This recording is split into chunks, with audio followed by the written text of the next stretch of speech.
Bonjour et bienvenue sur le podcast One Thing in a French Day. Aujourd'hui, vendredi 11 octobre 2019, cet épisode, le numéro 1714, s'intitule « En regardant le premier épisode de Mytho ». Je m'appelle Laetitia, je suis française, j'habite près de Paris et je vous raconte au travers de ce podcast un petit bout de ma journée.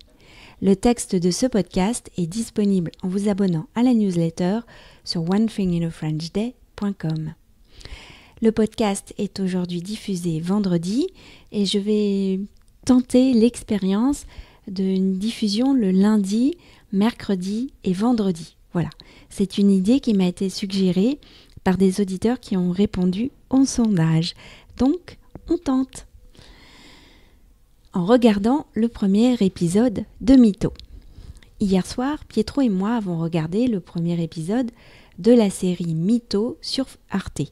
C'est une série française.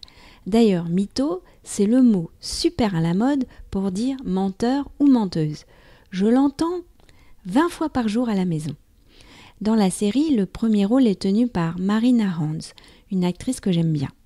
Elle joue le rôle d'Elvira, qui a 3 enfants, et qui réalise que personne n'a de considération pour elle dans sa famille.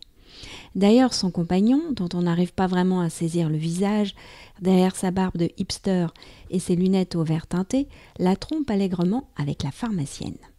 Quant à ses enfants, il lui ment sur leurs activités. À un moment, son patron lui dit « Elvira, je connais votre vie, vos allers-retours à l'école, le travail, les courses le soir, les reproches parce que vous avez oublié le paquet de chips, et vous êtes crevée.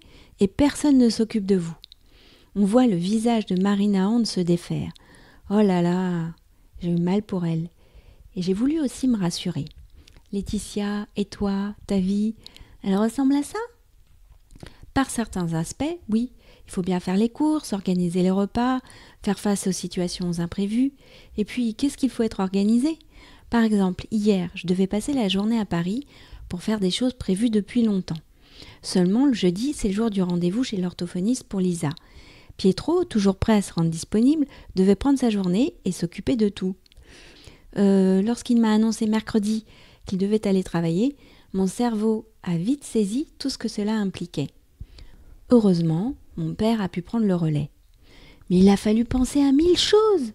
Donner la carte vitale à Lisa pour l'orthophoniste, écrire un mot à la maîtresse disant que ça serait mon père qui viendrait chercher ma fille, rappeler à mon père qu'il devait prendre sa carte d'identité, préparer un déjeuner pratique à réchauffer, vive le hachis parmentier, etc. Par contre, lorsque je suis rentrée à la maison, heureuse de ma journée parisienne, mais un peu fatiguée, surtout un lendemain de kung-fu, eh bien j'ai ressenti de la considération en constatant que tout avait été rangé et nettoyé. Je savais que certaines jeunes filles étaient derrière cela.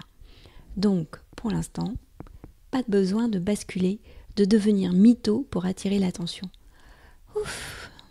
One Thing in a French Day, c'est fini pour aujourd'hui.